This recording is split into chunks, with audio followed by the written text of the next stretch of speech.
Donc on va aborder maintenant le module de galerie.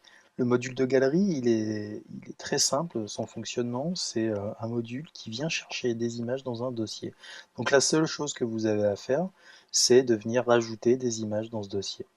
Alors, c'est la seule chose si vos images sont déjà optimisées, car une fois de plus, il y a un travail à faire en amont qui est celui d'optimiser la dimension et le poids en compressant en JPEG vos photos grâce à Pixlr, euh, toutes vos images.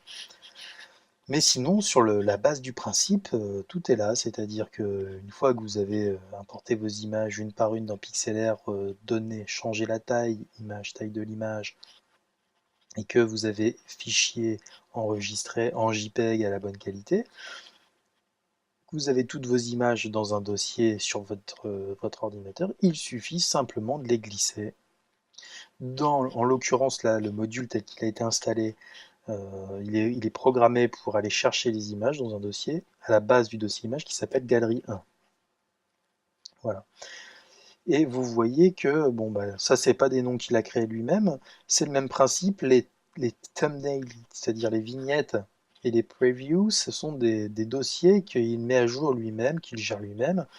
Alors, on va juste voir que euh, pour optimiser les temps de chargement, il gère une sorte de mémoire qu'on appelle la mémoire cache. Des fois, on a besoin d'aller la vider, cette mémoire cache, pour pouvoir voir le résultat, euh, pour que ça prenne effet sur la partie front office. Donc, je ne vous montre pas comment on rajoute une image, hein, c'est ça, vous prenez l'image et vous venez la glisser ici, et automatiquement, donc ce qu'on va surtout voir, c'est euh, comment on va... Bon allez, je vous montre, c'est plus simple, parce qu'on on voit qu'il en manque une, donc ça m'intrigue, on va en rajouter une. Donc on a cette image-là, on va partir du principe qu'elle est optimisée, ce qui est le cas, puis je vais la mettre ici. Donc là, en théorie, comme on ajoute une image, en rafraîchissant, il y a de fortes chances que ça prenne effet tout de suite. Donc le module, il est bien programmé pour faire en sorte qu'on ait des carrés et que ce soit nickel. Donc il est très bien fait ce module, hein, avec l'outil de flèche du clavier, vous passez d'une photo à une autre. Et donc très simple à utiliser. Vous voyez, ça va très vite, hein, vous êtes connecté de votre FTP. Donc là, je l'ai fait avec le FTP, mais vous pouvez très bien faire la même chose grâce au gestionnaire de médias, une fois de plus, hein. Depuis la page d'accueil sur ce bouton, vous allez dans votre dossier Galerie 1 et vous retrouvez vos photos. Il suffit d'appuyer sur la disquette et d'aller chercher votre fichier pour l'importer là et vous rafraîchissez. Donc quand vous n'avez pas les résultats escomptés en termes de... vous avez rajouté une image et vous avez l'impression que ça ne prend pas effet. Donc c'est peut-être un problème de cache. Il y a le premier endroit où il faut aller régler ça. Donc on revient sur la page d'accueil, hein. C'est dans Système, purger le cache, il me semble.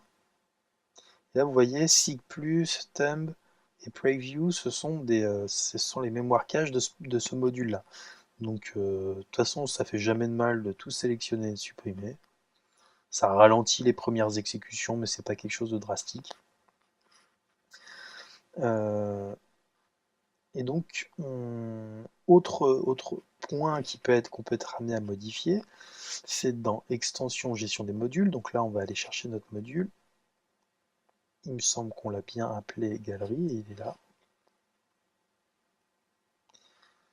Et donc dans les options de ce module, vous voyez qu'il y a le répertoire des images. Donc si vous êtes amené à vouloir recréer une deuxième galerie, il suffit de, quand vous êtes dans la liste des modules, d'appuyer sur Nouveau, de choisir le type de module. Donc ce module, il s'appelle SIG+, vous voyez ici son nom. Et vous allez régler, faire en sorte que ce module SIG+, il vienne chercher dans un dossier précis. Donc nous, il est dans le dossier Image Galerie 1, comme on l'a vu. Et après, il y a toute une suite de paramètres, hein. Regardez, c'est très sophistiqué comme. Donc moi, ce que je vous recommande, c'est plutôt de dupliquer ce module existant et puis de partir sur cette base-là si elle vous plaît. Vous voyez la taille des vignettes, donc les vignettes font 140 pixels par 140 pixels. Et puis vous pouvez peut-être avoir envie d'avoir plus de lignes ou plus de colonnes. Et donc c'est ici que ça se règle, hein. Si vous voulez 10 lignes de 10 colonnes, et vous mettez des vignettes plus petites, vous rétrécissez la taille. Si vous avez beaucoup d'images à mettre sur une surface plus restreinte, c'est ici que ça se règle. Et pour ce qui est donc de la mémoire cache, il me semble... Voilà, vignette en cache. Là, je les ai mis à non, c'est pour ça qu'on n'a pas eu ce problème de rafraîchissement. Mais pour optimiser les temps de chargement quand on est déjà venu sur le site, il est préférable de mettre ce paramètre à oui, mais ce qui fait que quand vous rajoutez une image, eh ben, ça ne se voit pas forcément dans le résultat final. Donc, euh, là, ça aurait dû être à oui, il aurait fallu le mettre à non, enregistrer, venir rafraîchir, et ensuite vous pouviez le remettre à oui. C'est-à-dire qu'en gros, il faut tout le temps qu'il soit à oui, mais quand vous changez une image, vous le remettez une fois à non, vous rafraîchissez, vous le remettez à oui. Donc ça, c'est voilà, c'est grosso modo ce que vous pouvez avoir. Si vous utilisiez le site tel quel avec sa galerie à cet endroit-là, c'est tout ce qu'il y a à faire. Cliquer, glisser une image dans un dossier et dans le bon dossier. Maintenant, j'en profite parce que ce module-là, dans ce contexte, il y a une petite particularité. Comme je vous ai dit, les modules, ça se charge à des emplacements de modules. Et là, en fait, c'est un cas un peu particulier et c'est intéressant de le voir. Ce module, il a été chargé dans une page d'un site. Et donc ça, c'est faisable grâce à une petite astuce qui est mise à disposition par Joomla, qui s'appelle le chargement de modules personnalisé, dans un emplacement personnalisé. Donc en gros, c'est un petit mot-clé qu'on va coller dans notre page, qui est très simple, vous allez le voir. Donc là, je vais fermer tout ça.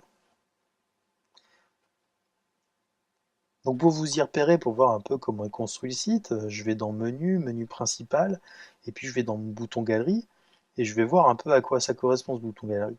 Ce bouton Galerie correspond en fait, il pointe vers un élément, et cet élément c'est l'élément Galerie.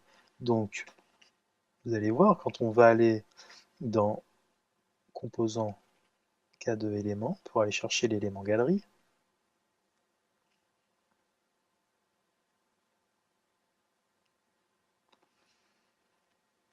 ben, cet élément Galerie, c'est bien une page de site, il est rangé dans la catégorie page individuelle, et il y a cette petite phrase clé à l'intérieur.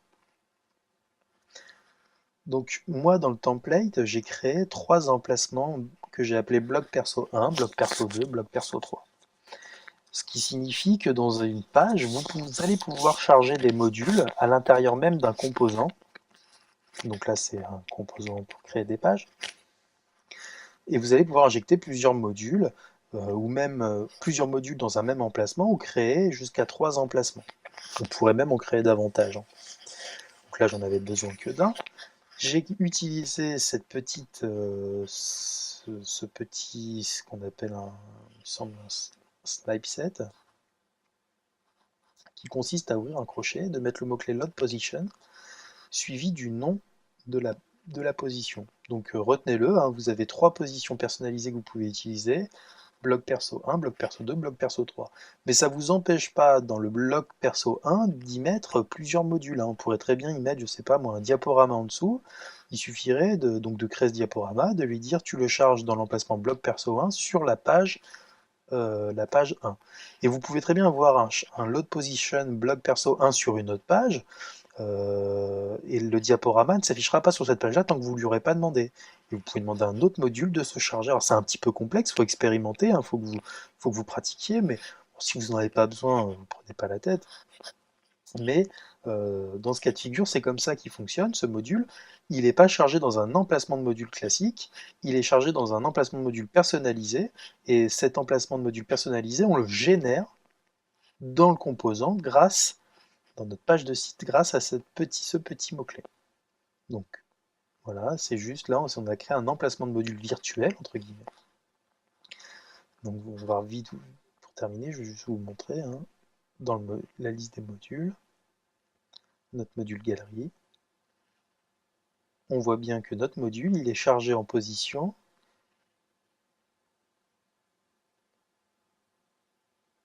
template, on voit on a 3, on en a 4 en fait. J'ai créé 4 blocs position personnalisés. Donc il était réglé sur bloc position perso 1. et il est bien assigné à la page galerie. Donc il ne se charge que dans la page galerie, ce module de galerie, et dans un emplacement virtuel qui s'appelle bloc perso 1. C'est très simple.